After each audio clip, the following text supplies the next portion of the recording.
It's a battle between my mother-in-law and my mother, where I'm kind of stuck in the middle. So a little bit of context. My husband's an over-the-road truck driver, so he's gone the majority of the time, and I stay home with our kids. And so I'm responsible for all of the pickup, drop-off, all of the, visitation, having fun, summer activities that we've got going on. My mom is over the top with everything. Her two favorite lines are, well, that's what grandmas are for, and, well, I don't see the problem. That's such a Southern Louisville thing to say. I don't see a problem. I don't see the problem. And so it's 100 times worse when she's on social media. Of course. This is where mother-in-law comes in, because my mother-in-law is very much a homebody, and she's very plugged into social media. So every time she sees something that my mom has posted, which again is over the top of, look what we've done, look what I've done, look, here's what we've done, she gets jealous. And I'm stuck in the middle of how to keep the boundaries that we've set for our kids, because you say it all the time, like, our job is to keep them safe. And so I'm trying to maintain those boundaries, but also trying to make it fair, trying to make it, You can't. Okay, so here's number one. In my house, with my extended family, with extended friends, there are no pictures of my kids on the internet that I know of. You cannot post pictures of my children on the internet. And you can't put on social media, especially. And if you say, I don't care if that's a problem, I'm just telling you right now, I've had conversations behind closed doors with some of the experts. It's a problem, especially with AI gobbling up all the images. I don't want pictures of my kids on social media. God help them. Mm-hmm. And so that solves that problem right there. That can be a hard conversation. You can tell your mom you met with an expert today, and from this point forward, all pictures of kids deleted off of social media, and we're not putting any more on. And if she doesn't want to do that, that's fine, but you can't have my kids then. Gotcha. And here's where this is headed, JB. There will be an explosion at some point. The earlier you have the conversation, the smaller the blast radius. That's what I'm afraid of. Don't be afraid of it. It's coming. And so, it's kind of like, I'm scared if a bear is coming. No, a bear is charging for you. The further away you shoot that bear, the more likely it is to not come destroy your house. But if you wait till it gets in the kitchen, there's going to be a lot of mess and a lot of chaos, and a lot more people can get hurt. So with that being said, my mother-in-law likes to make passive-aggressive comments. She gets to. You can't control that. Okay. Let her be as passive-aggressive as she wants to. Who cares? And if she's saying things that undercut you or that are ugly or whatever, your husband needs to step in with his mom and say, hey, Mom, is there a problem? You keep saying this, you keep saying this, you keep saying this. Get to the main point. What are you worried about? I just feel like y'all don't love me as much as you love the other grandma, or whatever. Let's just get to that stuff. So it does need to be him. I think so. Okay, that's my biggest fear, is that he's a very black and white person, but I also recognize that he's on the road, so he doesn't have the immediate backlash that I get. He doesn't get that immediate. He can just, he's driving. Okay, but tell me this. The words you're using are so grandiose. Backlash.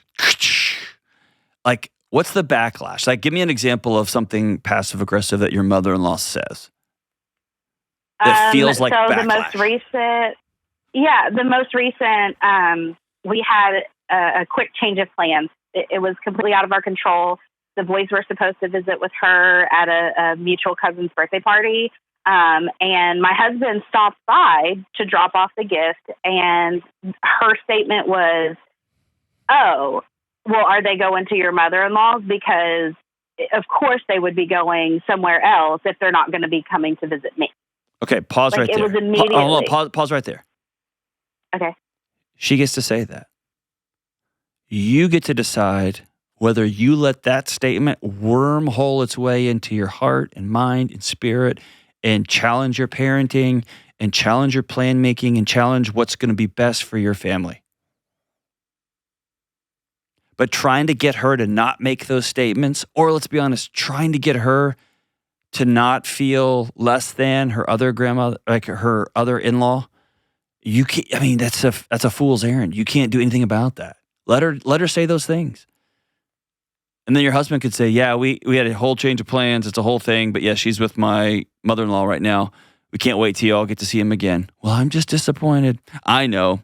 I am too. Y'all have a great day. And so my question for you, JB, because you're the only person that you can impact here, is why are these voices making you doubt what kind of great mom you are? I did not expect this call to get so deep so quick. I think it's because I'm trying to break unsafe cycles that I had growing up. Okay. But I'm also a people pleaser, so I'm also the person who is like trying to make everybody happy. And I don't know where that line is. I don't know where the line is to just be like, no, the answer is absolutely no. My husband has no problem with that. Me, I feel like, hey, I'm sorry that this didn't work out because we had an emergency where we had to go into town and take the cat to the vet. And I'm so sorry, and my husband says that's all extra work. He's 1,000% right. But hey, don't tell him that. He is. They're all extra words. You don't need an explanation. But here's the thing. You started the call by telling me you have a mother that just blows you off. And I bet since you were a little kid, your feelings didn't matter. What you thought about something just didn't matter.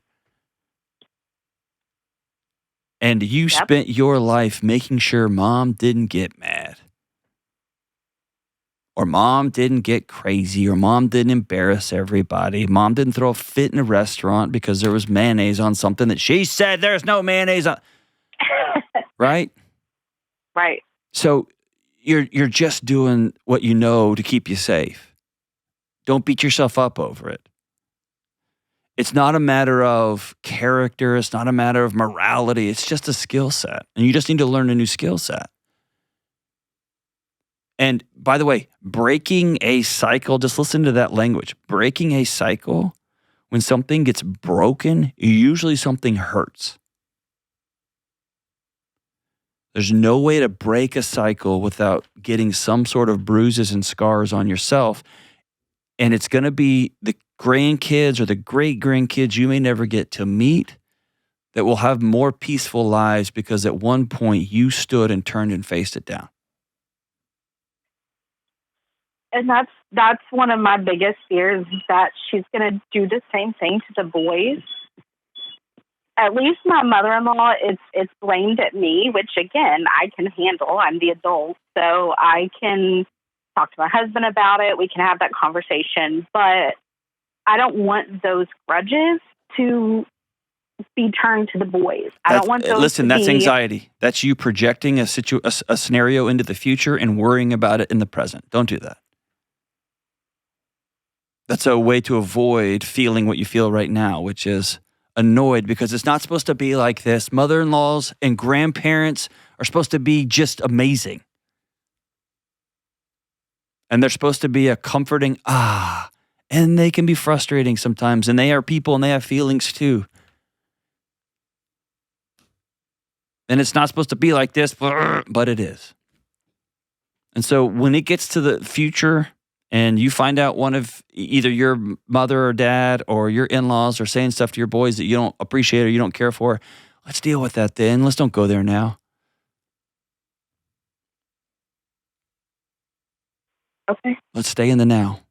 And the now is you got a mother that's been blowing through your boundaries your entire life, and at some point you're going to have to stare her down and say no. Or you're going to have to let her just run her mouth, and you still have to take the cat to the vet, so who cares? Right. And you have a mother-in-law who, let's flip this whole thing on its head, who wants nothing more. She doesn't even like her other grandkids, those knuckleheaded cousins. She just likes your boys, and she gets sad when they're not around. And when she gets sad, she just says stuff. I guess I get that. Part of my frustration with my mother-in-law is that of any of the family, she probably has the most time on her hands to make an effort, and she doesn't. Like, we invite her everywhere. Well, we invite everyone. We invite all sides of the family. We have an extended family because both of our families were divorced. And we invite everyone everywhere at every single time, and we offer to bring when we can. And it just seems like the effort is 100% on us to make sure that she specifically gets to see the kids. Okay, well, then JB, stop. And grieve the fact that you have a grandparent that doesn't want to see your kids. Because you have a picture in your head of what you want this thing to look like, and right now you're killing yourself trying to make that picture a reality. Stop. Because here's what's happening. Your kids feel that tension on the way to grandma's house.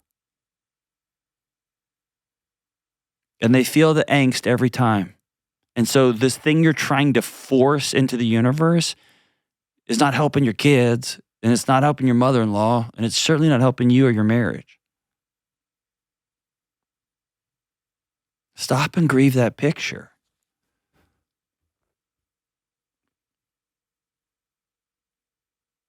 Does that make sense? It does. I know it's heartbreaking, but it's just reality.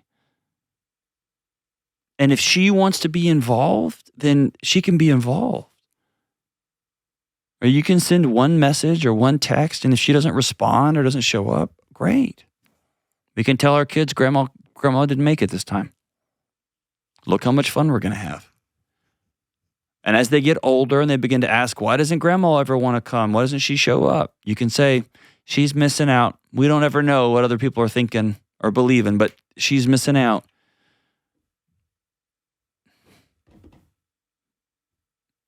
I guess hear me say this in global. And by the way, I'm so grateful, JB, you called, because this is pervasive all over the country right now.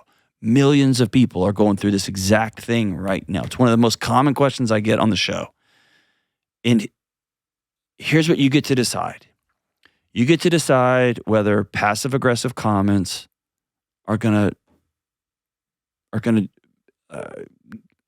cause you 1 second of grief or not. You get to choose that.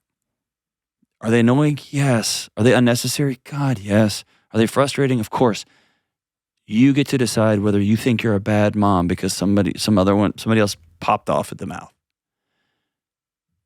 You get to choose your boundaries for your kids. And if you have a parent like yours or an in-law that constantly blows through them, you get to choose about how that plays out. But you will have a showdown at some point. The quicker you have that, the better. And I think all of us had pictures of what it would be like with our grandparents. I had one set of grandparents that were so crazy involved, and I had another set of grandparents that just absolutely were not at all. I still don't understand why. It's just reality. It just is. It's what they chose. And I like to think they missed out on some great fun adventures, because I like to think I was a great fun adventurous kid. And my brother and sister were great fun adventurous kids. We were all different. Could have been a cello concert, could have been a rock show, could have been a football game, could have been a band concert, could have been an academic decathlon. We were all different, but they missed out, and they chose that. They get to choose that. And so I think you grieve that picture, and then I've got to decide what I'm going to do the next day, because I'm not going to continue to let their decision make me choose misery every day. So I think that's what it comes down to is, if you got a picture of all 4 grandparents sitting around a table, everybody laughing, or you got divorced, you got 8 grandparents, 16 grandparents, everybody sitting around having fun, it may just be we're going to grieve that, because that picture's not going to be true.